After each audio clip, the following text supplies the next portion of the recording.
Külaskäik podcasti toob teieni Ott Tänaku ametlik sponsor Betsafe. No nii, tervitused taas kõigile rallisõpradele. Korsika ralli on saanud dramaatilisema lõpplahenduse. Viimasel punkti katsel siis kogu järjestust pea peale pöörati. Nii et üritame siis siin 6. käigu stuudios, mina Raul Öösser ja Karl Kruda, siis üritame selle asja kokku võtta. No Karl, pole vist mitte kedagi, kes ei tunneks sellisel hetkel Elvin Evansile kaasa. Viimast katset alustad kindlalt liidri kohalt, no nii kindel kui 11 sekundit saab olla. Ja lõpuks ikkagi see ref läheb katki ja langed 3. No aga me olime ka kindlad, et Ott juba eile siis päeval, et juhib seda rallit ja nüüd on juba kotis ja ta võttis nii-öelda Evansi nagu ära ja ka see ref täpselt samamoodi üllatas meid eile. Täna siis Elvinit viimasel katsel, et tõesti, kui see split sisse tuli, et siis nagu olid väga kurb, sest oma peas juba arvustasid seda, et kuidas nagu 3 meest maailma lähevad selle aasta tiitlivõitlusesse järgmisel etapil nagu võrdsete punktidega, siis Evansi kukkumine ikkagi andis nagu kõva põntsu meile kõigile. Teises küljest on natukene ka positiivne, et Ott ei pea minema esimesena rajale. Just. Aga Evansest siiralt kahju ja ma saatsin talle sõnumi ka, et nagu olenemata sellest, mis ka sel nädalavahetusel juhtus ja tal 2 aastat tagasi oli sarnane situatsioon, kus ta ikkagi valitses seda Korsika teed ja oli liider ja täpselt samamoodi Terry Newville lõpuks võttis selle võidu tema käest ära. See aasta ta kindlasti vastavalt seda sõitu vääris seda. Newville ei olnud nii kiire. Ta ei saanud tegelikult nii palju vastu ja lõpupoole lagunes ka ära, et Evans ei lagunenud kordagi, aga lihtsalt see taevajumal ei andnud talle seda võimalust seekorda ikkagi mingi kivi või mingi asja ta kuskile sinna poetas ja et siiralt kahjumehest, aga see, ta tõestas ennast uuest klassist. Jah, seda küll, et selline kogu nädalavahetus tegelikult ühtlaselt okei, seal eile see viimane katse oli see, kus ta natukene seal ära kukkus, eks ju, suhteliselt ootamatult, aga tegelikult selline ühtlane nädalavahetus kogu aeg kiire, et tohutult kahju, et minule natukene meenutas see olukord seda Ott Tänaku 2016 Poolat, vaata, kus Ott oli oma esimest võitu jahtimas ja samamoodi, eks ju, läks seal ref katki, et justkui selline asi, mis ei ole nagu alati sõitja kontrolli all, et eriti kahju just selles võtmes. Aga sellepärast ka Mäkinen võttiski selle teema nagu uuesti üles nende refide osas, et kunagi võisteldi nagu niipidi, et selle refi peale sa ei pidanud nii palju mõtlema, et refidel oli nii-öelda tagavarusüsteem olemas, mis siis oleks aitanud välja sõitjad juhuses, et kui ref läheb katki, et kui ref kaotab mingi rõhu, et ta lööb selle refi vahtu täis, et nad saavad nagu võidukalt edasi sõita nagu võiduka lõpuni, olgugi, et see nagu natukene ikkagi nii-öelda läheb kehvemaks see sõidukiirus. Ilmselgelt peab nagu minema, kui sul üks ref on nagu natuke raskem kui teised pärast, aga et see asi ei läheks nagu selle taha, et tegelikult kui nagu Terry Newville'i vaadates, kes siis võitis 2009 aastal Tour de Corsi, siis ta võitis tänu sellele, et teistel meestel läksid refid. Aga see üldjuhul nagu öeldakse ka, et ega rallis võidab see, kes tuleb ilma vigadeta lõpuni. Tema siin juhul ühtegi viga ei teinud, ühtegi refi tal ei läinud, aga samas tal ei olnud ka seda võidukiirust, mis oleks, ma ei tea, mina ei ütleks, et see nagu 100% mugav on, aga võit on võit. Jah, võit on võit ja alustame siis 6. käigus siin ühe uue rubriigiga ka ralli lõpus, võtame siis ette 3 võitjat ja 3 kaotajat, kes siis sellel rallil midagi võitsid ja võitja number 1 ongi muidugi Terry Newville, nagu sa ütlesid, osalt muidugi teiste refi purunemiste tõttu või selle abil tõusis siis lõpuks ralli võitjaks, aga tegelikult ei saa midagi talle ka ette heita, et tegi ka sellise väga, väga stabiilse nädalavahetus, et ei olnud tal selliseid väga suuri ärakukkumisi, oli seal kogu aeg tippu lähedal, ootas oma võimalust ja lõpuks nii lõpus, kui see lõpus tulla sai, see võimalus talle tekkis esimene koht võtta ja nii ta läks. Ja ma pean siia kõrvale mainima, et Raul lihtsalt näeb juba rallit unes, et ta selle rubriigi mõtles välja siin 5 minutit tagasi, mille me siis kohe siin oleme teemaks võtnud. Mees ei saa ilma magadagi, et ta rallit ei näe enam kuskil vaimusilmas. Aga selle pealt edasi, et Terry Newville tõesti on meil siis võitja number 1 ja teine võitja on tegelikult Sebastian Ogier.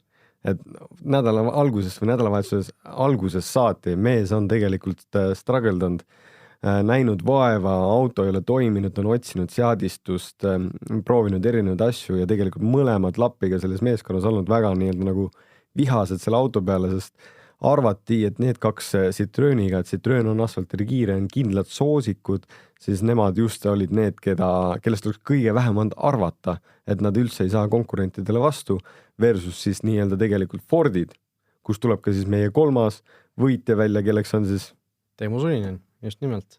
Et jah, Ožee kohta lihtsalt veel, just sellepärast ta siin võitja rubriigis on, et kuigi meie ootasime talt ju ralli eel isegi etapi võitu, siis arvestades seda, kui halb see kiirus oli Citroenil, siis teine koht selle pealt saada ja üks lisapunkt ka veel punkti katselt, ma arvan, et Ožee pärast seda reedest päeva näiteks oleks selle rahulikult vastu võtnud kõik selle kogu kompoti, et tema võib rahule jääda, aga Teemu Suninen tõesti 5. koht siis sel rallil öeldi talle ju ka siin meedias käis ka läbi enne, et M-spordi poolt, et sinu jaoks on väga oluline see ralli lõpuni tulla seekord ja seda ta ka tegi ja ei teinud sugugi halvasti, et lõpuks tegelikult Tanis Ordo probleemide tõttu ei olnud tal ka 4. kohast palju puudu, et 6,2 sekundit lõpuks jäi see vahe Sordo kasuks, aga Suninen ka võib kindlasti oma nädalavahetusega rahule jääda ja tegelikult see kiirus on tal olnud kogu selle hooaja jooksul täiesti olemas. Märkimisväärne. Tegelikult selle arenguhüpe on toimunud.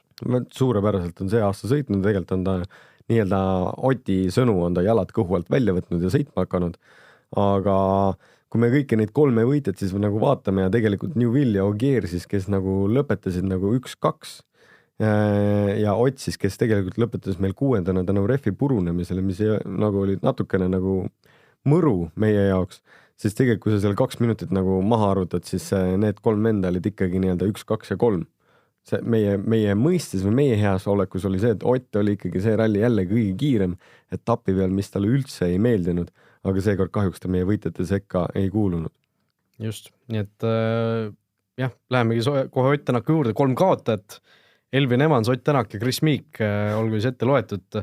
Tänak ja Evans muidugi ilmselge, et need kaotused on, või kaotajate ridades on nad sellepärast, et kiirust oli, neil oli kõike stabiilsust, auto oli hea all, aga need õnnetud rehvi purunemised tulid ja rikkusid nende jaoks selle ralli ära, et Evans, ma arvan ka, oleks enne rallit ilmselt selle 3. koha võib-olla isegi vastu võtnud, aga sellises olukorras, nagu ta siin oli, see 3. koht selge pettumus. Viimasel katsel ikkagi ära anda, liider, kindel, mida ta eelviimasel katsel ikka täna, ta tegi super sõidu, ta ikka võttis kõikidelt 0,3 sekundit kilomeetrile, et see aeg, mis ta tegi nagu eelviimasel katsel, 13. katsel, mis siis oli ka tegelikult ju meil 31 kilomeetrit pikk, ta ikka võitis selle katse Oti ees 8,8 sekundiga, see ei ole üldse nagu väike summa terve nädalavahetuse peale, et isegi kui need 2 meest oleks jäänud võib-olla siis nagu spekulatiivselt pühapäeva nii-öelda nagu võitlema, siis see pühapäev ei oleks olnud üldse lihtne päev. Kui sa nagu siukseid tulemusi vaatad, kindlasti võib-olla Ott jäänud 100% natukene hoidis rehve mingites kohtades, aga see, mis kiirus oli Elfin Evansil see aasta, Walesi mägedest tulnud mees, kes sõidab kõige vihma ja pimedaga, vihma saab veel horisontaalselt, siis päikseliselt Korsikal tegi mees imelise sõidu ja tõestas, et ta on vääriline nüüd võistlema nende 3 mehega, kes on seal 1, 2, 3 ja tegelikult täidab ka ära, mis on kõige positiivsem, selle autotootjate rivi. Ta tõestas, et ta on nüüd selles M-spordis ja Fordi meeskonnas number 1 sõitja, ta on tõestanud oma koha, eelmine aasta selle nimel natukene vingus ja mis meile kõige positiivne seda vaadata on tegelikult see, et nüüd esineljas, et me ei saa enam 3 tegelikult rääkidest. Elvin on seda tõestanud, Suninen on natukene näidanud, aga et nii Hyundai, Citroen, Ford ja Toyota on kõik väga ühel samal pulgal ja kõik võitlevad ikkagi tegelikult esikohtade nimel. Just, ja Chris Meek ka siis Meegi puhul see täitsa ralli alguses see väljapurunemine siis asja kogu selle ralli ära rikkus ja eks ta tema puhul selles suhtes täna tegi kavalalt jällegi, nagu me nägime siin, oli ju Mehhikos täpselt samamoodi, et viimasel päeval võttis alguses väga-väga-väga rahulikult, säästis rehve ja siis vajutas punktikatsel parema jala sirgeks ja võttis need 5 punkti ära, et Mikk võib ka oma, pühapäevaga võib kindlasti rahule jääda, aga ralli üldiselt jällegi ei tulnud välja päris nii nagu oleks võinud, et MM-sarja üldarvestus küll 5. kohal, aga neid punkte võiks kindlasti selle kiiruse mõttes just rohkem olla. et siis rääkida Raulile siia lisaks, et Miik kaotas eelviimasel katsel jälle minut 40, et 3 sekundit kilomeetrile. Et see nii-öelda, see on tõesti kulgemine, et WRC2 meestes ka nii-öelda natukene nagu aeglasemalt rehve nagu hoidis ja tegelikult see, mida ta siis punkti katselt tegi, oli ikkagi ka märkimisväärne, et ta sõitiski jälle 0,23 sekundit siis Otist kiiremini kilomeetrile, mis on ralli mõistes, terve ralli me ei näinud selliseid vahesi, aga kas see tuli siis nii-öelda puhtalt nii-öelda Miigi tempost ja rehvidest, me nagu lõpuni välja ei oska nagu öelda, aga ta mitu rallit seda taktikat kasutanud, aga selles mõttes, et need ei lähe tehaste punktidele arvesse. See on ainult tema enda konto peale ja see tema enda konto mõistes on ta nagu nüüd natukene meil langenud ka, et kui ennem ta oli nii-öelda 4. ja seda etappi alustas siis 4. kohalt, siis nüüdseks Elvin Evans läks temast punktiga mööda ja ta kukkus 5. Ja kõige kurvem on see, et Toyota kukkus üldse nagu, et Toyota oleks ka meie võitjad või kaotajate 300, sest tema kukkus tegelikult 3. kohale, sest meeskonna kaaslased Otile ei suutnud deliverdada. Just, et Hyundai siis 114 punktiga läks seda arvestust juhtima, nemad olid siis enne Korsika rallit, kus 3. kohal alles Citroen oma kahe sõitjaga endiselt teisel kohal 102 punkti, Toyota 98 ja M-Sport siis 70, et M-Sport nüüd natukene maha jäänud selle Korsikaga küll pisut vahet vähendas siin eelkõige Toyotaga, aga ikkagi selgelt natukene teistest maha jääb. Aga selle Chris Meegi ja punkti katse osas päris paljud inimesed kirjutasid ka, et kuidas selline asi võimalik on, et Toyota, et kuidas Mäkinen sellist asja lubab, et Chris Meek jällegi võtab Ott Tänakult justkui punkte ära seal punkti katsel? Tegemist on ikkagi ralli hooajaga, et kui me meenutame seda numbrit, mida Matu näitas tegelikult Rootsi rallil, siis kui nad võitsid Otiga, oli 315 ja nüüdseks pärast Korsika rallit on tegelikult 315 punkti veel laua peal, mida koguda. Et selles mõttes, et öelda kellegi, et miks tema võtab punkt ära, ega keegi ei ole soositud, kõik on ikkagi veel oma tiitli nimel ka veel mängus.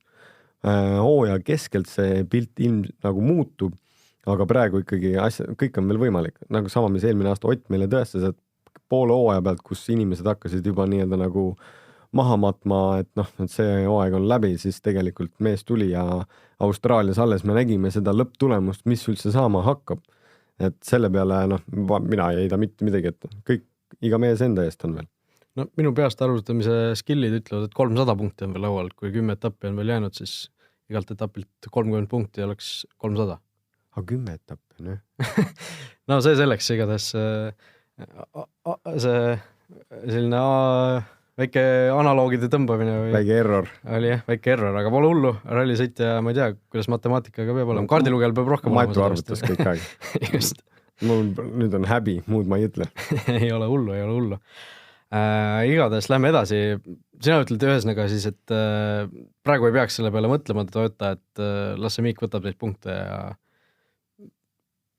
Tänak on ju tegelikult Toyota esinumber, keegi ei vaidle vastu sellele. Jah, aga selles mõttes Tänak on esinumber selle peale, et ka Miigi leping on 1+1 aastal, aga samas Miik on ikkagi nii-öelda nagu hästi sõitnud. Me sinna ei saa midagi nii-öelda nagu me ei saa teda nii-öelda maha veel kanda ja Miigil on võimalus nii-öelda tagasi tulla. Kui ta teeb kõik nagu õigesti, et siis tegelikult on tal võimalik seda asja teha hästi ja tegelikult on ka Miigil võimalik see terve hooaeg võita. Lisaks on võimalik võita Elvin Evansil, et siin see, et need mehed on praegu seal eesotsas 1-2-3, nagu me oleme eelmisest aastast harjunud nägema, see ei tähenda seda, et mitte keegi teine tagant otsast ei või nagu nendel ukse kinni panna, sest üks viga etapil, mis lõpeb niimoodi, et sa ei saa nagu isegi punkti katsel sõita, võib tähendada sulle ikkagi suurt kaotust. Nägime eelmisel hooajal ka, kuidas Tänak tuli seal väga, väga suurest vahest tagasi, oli seal juba 77 punkti vist oli mingi hetk see vahe, et kõik on võimalik, aga selle punktikatse osas veel küsimus tekib, et kas Ott Tänak äkki tänasel esimesel katsel natuke surus liiga palju ja kulutas seda rehvi liiga palju, et oleks tal olnud äkki vastasel korral võimalus Miigile vastu saada, et okei, Tänak ei oleks saanud seal esimesel katsel nagu nii palju rehvi tagasi hoida, kui seda tegi Miig, sest tal oli Esa-Pekka Lappi mõne sekundi kaugusel üldarvestuses, aga äkki oleks olnud mõistlikum natukene seal tagasi hoida ja siis punktikatsel oleks olnud võimalik kiiremini sõita või need sekundid, mis seal lõpuks jäid, Miigi ja Tänaku vahele viimasel katsel 4,5 sekundit, see oleks ikkagi olnud nagu raske. No kui me tuleme tagasi mängu selle 3. võitja sellel rallil on siis Teemu Sunninen. Teemu tegi suurepärast sõitu ja täna selle esimesel katsel siis, et Ott muidugi ju tegelikult surus, Elvin surus ralli võidu nimel, tema võttis reaalselt jalad kõvalt välja. Ott sõitis niimoodi, et tal oleks nagu punktid koju, et saaks tuua punktid koju, samas, et Teemut ohustada, aga nii Elvin kui Teemu olid tegelikult need mees, kes täitsid selle poodiumi Oti nii-öelda nagu võileiva vahel nagu ära. Tegelikult Teemu lihtsalt ei andnud Otile midagi. Kui siin teised Sebastian Loeb, kes on siis nagu meil supersõitja ja kaotas sellel katsel tegelikult Elvinile 24 sekundit. Et oleks nagu seda vahe nagu arvesse võtnud, siis oleks nagu midagi on nii-öelda nagu arvestada viimasel katsel, aga Teemu ei lagunenud ära, vaid ta oli isegi tänasel päeval veel tugevam, kui ta oli nii-öelda esimesel ja teisel päeval Korsikal, et selle pärast on ka ta ju meil võitjate mestis. See on ka nagu märkimisväärne tulemus, mida see noor soomlane suutis teha Fordiga ja no, kõige valusam võib olla seda vaadata just tegelikult Sebastian Ogieril. Ta vahetas meeskonda ja mõtles selle peale, et nüüd ta saab nagu kõva tehas endal taha, kes on ajalooliselt ei ole ühtegi maailma meistrit sõitnud selle autoga, kes ei suudaks küsida esikohta ja see ralli ei suudetud mitte midagi teha. Nagu, mis toimub? Just, et intriigi on igatahes ja intriigi on ka siis M-sarja üldseisu mõttes, kus Thierry Neuville siis selle Evansi katkestamise tõttu tõusis hoobilt 3. kohalt esimeseks, Neuville 82, Ogier 80, Tänak 77, Evans 43, Miik 42, et Tänak küll langes 3., aga arvestades seda, et järgmine ralli on Argentiinas Kruusa peal, siis see 3. stardikoht, ma arvan, Tänak võtab selle rahumeeli vastu, eriti arvestades seda, et see vahe Ogier ja Neuville'iga on endiselt sisuliselt minimaalne. 5 punkti ei tähenda mitte midagi, aga see on jällegi see, et muidugi kui Ott oleks selle etapi võitnud, siis oleks see punktiseis olnud täitsa teine. Elvin oleks nagu suutnud oma kohta hoida ja kui isegi ka Power Stage'i tulemus, et Miik oleks olnud ka Power Stage'i kõige kiirem, kuna tal oli Power Stage'i taktika, siis ikkagi 29 punkti versus nagu 12, mis ta praegu sai, oleks ikkagi nagu oleks parem. Oleks olukorda muutnud, ütleme nii. Ja. Aga selle pealt tegelikult Thierry Neuville oleks saanud ainult nagu 15 punkti, 16 punkti. Ja. Aga seda punktiseisu vaadates tuleb tervitused saata ka siin oma ülemusele Peep Paffile, kes siin Rootsi ralli järel juba Ott Tänaku siin kindlalt maailmameistriks kuulutas, et siin Tänak läheb eest ära teistel ja ei ole võimalustki, et juhtub ja nagu Tänak tegelikult ütles ka täna siin ralli järgses intervjuus, et Toyotal ikkagi need väljad, need on nüüd need, kui meile ka arutasime seda, et mis selle refi purunemise just Toyotade puhul tekitada võis, siis Tänak ikkagi avaldas seekord, et mingisugune jama nende välgedega ikkagi on, et isegi kui need raskemad väljad võeti Korsikale, siis midagi ikka seal valesti on. Täiesti, kõik on võimalik.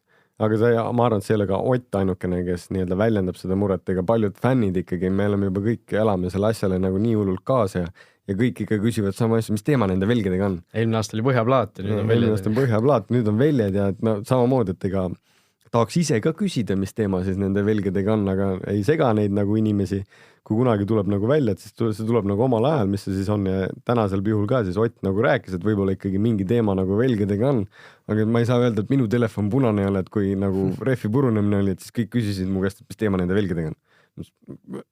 Ma ei tea, et ei oska nagu öelda ja tegelikult on nagu kahju. Ühtepudi võiks seda tutvustada, seda süsteemi tagasi, mis siis lööb refid nagu vahtu täis, et saaks mehed võidelda lõpuni ja teha siis selgeks nagu kiirusega, kes on nagu kiirem, mitte selle peale, et kust tuleb nagu õnn mängu. Aga see on ralli, see on motosport. Seal refid on üks asi, aga seal on nagu mustmiljon järgmist komponenti, mis veel võivad nagu murduda või üles anda, et kui sa lõpuks saad väljad korda, siis võib-olla väljad olid need asjad, mis selle löögi ennem vastu võtavad, siis lähevad amordid. Kui amordid lõpuks tehakse korda, siis lähevad amordikannud. Kui amordikannud tehakse korda, siis lähevad käänmikud. Ega see on inseneeride töö tegelikult. See auto niimoodi üles ehitada ja kuskil sul peavad jääma nõrgemad küljed, mis selle löögi niimoodi vastu võtaksid, sest kui sa teed amordid kõik asjad nii tugevaks, siis läheb puurkõveraks, on ralli üldse läbi. just, et no õnneks see probleem siis väidetavalt on ainult asfaldirallidel, et kruusarallid, mis siin tulevad, nendel ei peaks see asi siin rolli mängima, aga noh, mine tea, võib-olla siin tulevad jälle põhjaplaadid ja asjad mängu, aga noh, selle viimase katse juurde tulles veel lisaks WRC-le, siis oli selline olukord, et liider vahetus siis nii WRC 2 kui ka JVRC-s viimasel katsel. Ehk WRC 2 läks siis viimasel katsel liidrina Läti taustaga Vene sõitja Nikolai Gräzin, kes siis kaotas viimasel katsel Fabio Antolfile, itaallasele 4,6 sekundit ja langes siis kokkuvõttes 3,9 sekundiga Antolfi selja taha.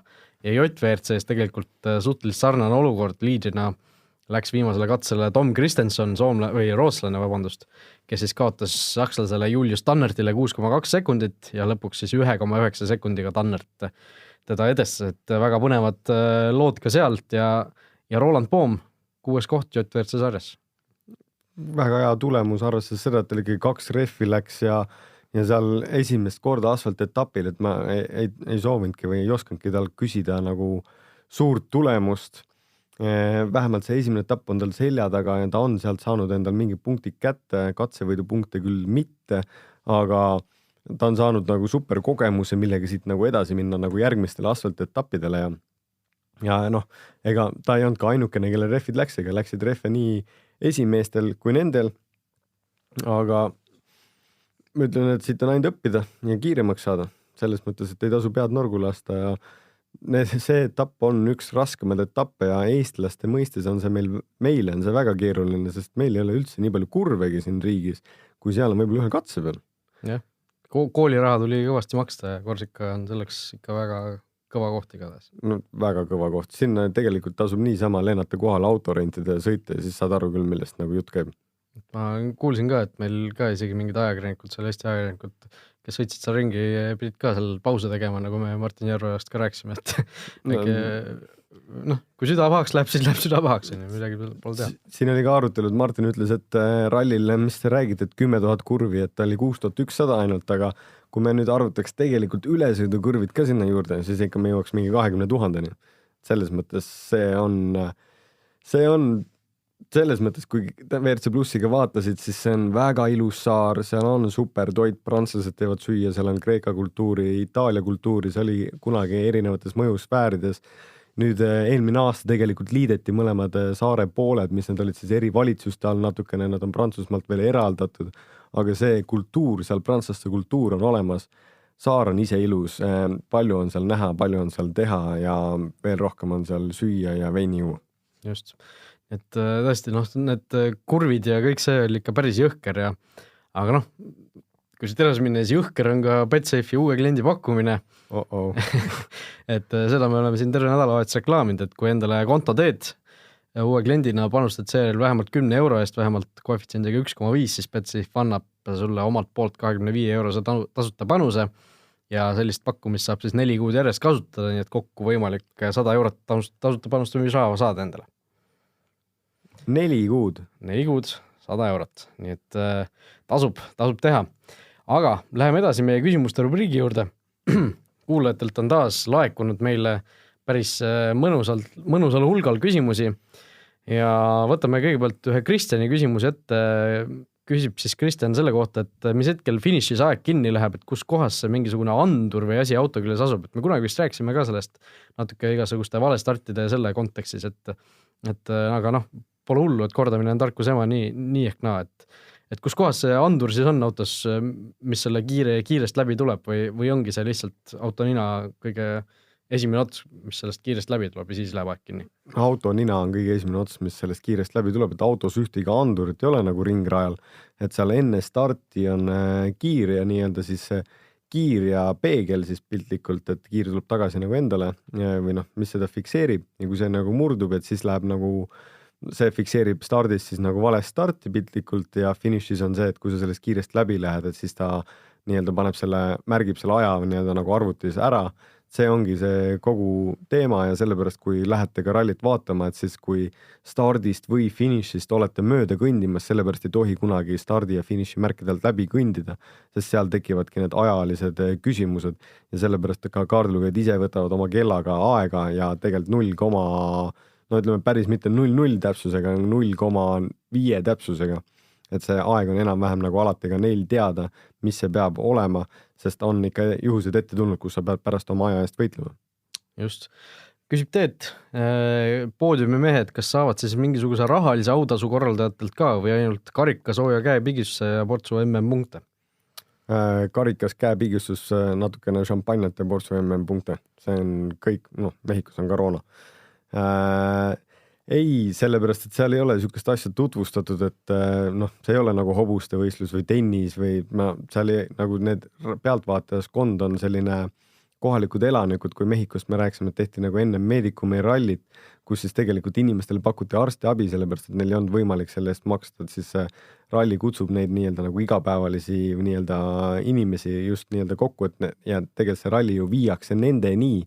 Meil on nagu õnn ja au seda nüüd vaadata telekast, et võib-olla see kunagi on tagasi tulemas, küll aga siis meeskondade siseselt on võib-olla sõitjad endale ise välja rääkinud mingid lepingud või diilid ja see tuletab mulle meelde siis aastat, kui Sebastian Loeb tegelikult sõlmis endale esimese tehase lepingu siis Citroeniga, et kui ta 2002 sai siis esimest korda Vertsuga ja 2003 siis hakkas nii-öelda nagu sõitma ja tegi nagu pikaajalise lepingu, siis talle see nii-öelda põhisumma ei olnudki midagi nagu meeletut, et see oli nagu mingid kopikad, et ta seda hooaega nagu sõitis ja nii-öelda nagu igapäevane nagu palgatööline, aga ta oli lepingusse sisse kirjutanud poodiumi kohad, et kui ma võidan, et põhimõtteliselt ma saan 1 miljoni. Ja Citroen mõtles, et okei, poiss, et davai, et mis sa siin ikka võitma hakkad siin esimesel aastal. Et Saad miljoni, saad neid poodiumi kohti. Ja see oli siis 2003 aastas, kui Petter Solberg tuli maailmameistriks, aga Sebastian Loeb oli mees, kes tegelikult võitis sellel aastal 3 etappi võitu ja teisi kohti tuli ka 3 ja poodiumil oli ta veel 1/3 kohaga ka, et ta tegelikult tuli poodiumile nagu 7 korda. Siis, ja see leping oli nagu pikaajalisem ja järgmine aasta ta juba võitis 6 etapi võitu ja poodiumi istus enamus aega poodiumi peal, et Citroen ainult hakkas nagu küüsi närima ja mõtles, et asi läheb nagu hapuks. Meie mees sõidab liiga hästi. Mees sõidab liiga hästi, et nagu olid kurvad, aga õnnelikud ühel samal ajahetkel, et need on need asjad, kus on, aga kuna meie seda informatsiooni üldse ei tead, siis kuidas see tänapäeval on, ei oska öelda. Just nii, et tõesti Loeb niimoodi miljonäriks ilmselt sai, et oskas endale lihtsalt panustas enda peale ja võitis päris hästi. Betsafe, Jah, Betsafe'is saab ka. Enda peale ei saa panustada, enda peale ei tohi panustada niisugustes asjades ilmselt, aga teiste peale võib panustada ja ma arvan, et Ott Tänaku võita Argentiina rallil oleks praegu päris hea panus, et arvestades seda, et ta 3. rajale läheb, siis on see päris hea variant. Nii et tõesti, nüüd tuleb peaaegu 6 aega pausi. 25. 28. aprillini toimub siis Argentiina ralli. Eelmine aasta Ott Tänak võitis seal, kui ma õigesti mäletan. Jah, võitis küll, muidugi võitis. Et see oli väga kindel ralli võit. Algus pani spinni ka veel. Jah, ühe väikse spinni tegi, aga täiesti muus osas küsimusi ei olnud. Ja pärast seda lihtsalt oli nagu sahk lihtsalt, mis keegi ei saanud vastu. Just. Nii et loodame, et saame 6 aja pärast siis samamoodi pühapäeval rõõmusõnumeid edastada. Meie siit aga praeguseks lõpetame. Aitäh, et olite meiega. Aga enne seda veel tuletame meelde ka seda, et kui teil on meile küsimusi saata või Ott Tänakule küsimusi saata, nii et seesama Betsafe on Ott Tänaku ametlik sponsor ja Betsafe'i kaudu siis on võimalik 6. käigu kuulajatel saata Ott Tänakule küsimusi, millel ta nüüd siis pärast seda Korsika etappi vastata võiks ja saatke need küsimused siis aadressil 6kaik@delfi.ee ja parim volitakse välja ja sellele Tänak vastus annab ja küsimuse esitaja siis võidab ka väikese auhinna. Ja muidugi, kui teil on meile küsimus esitada, siis samamoodi 6kaik@delfi.ee ja nagu täna ka nägite, neile küsimustele vastused ka anname. Nii et ega siis muud midagi, nüüd saab küll saate ära lõpetada. Aitäh, et olite meiega ja 6 aja pärast uuesti. No mina ütleks oma poolt veel lisaks, et kui küsimusi on ikkagi nagu meile ka piisavalt, et siis äkki 6 aega pausi, mis teeme nii kaua. Võib-olla siis peakski tegema ühe küsimuste saate, kui neid küsimusi piisavalt tuleb, aga kui ei, siis meil ei ole mõtet siin niisama seda sousti ka ajada. Sellisel juhul mõelge need küsimused Otile välja, nagu Raul ütles, parimad saavad üks parim. Saab ka au hinnatud selle parima küsimuse eest ja ta saab, mis on siis lisaks veel, et ta saab ka oma küsimusele vastuse, et tasub mõelda, nuputada. Sellegi poolest tänud, et te meid kuulasite. Korsika ralli seekordseks läbi ja kohtume siis Argentiinas imelikul kellaaegadel jälle. Jah, loodame, et magada saab. Mina täna kusjuures ei märganudki, et kella keerati. Kuidagi tuli hommikul mingit meelde, et et täna vist tuli. Ma olin isegi õnnelik, ma vaatasin, päris kaua magasin. Aga siis... Ei, ma ka, sest täna esimene katse hakkas meie järgi mingi 10 midagi. Polnud hullu midagi. Aga okei, aitäh. Ilusat kevadet. Jah, teile muidugi. 6 käik podcasti tõi teieni Ott Tänaku ametlik sponsor Betsafe.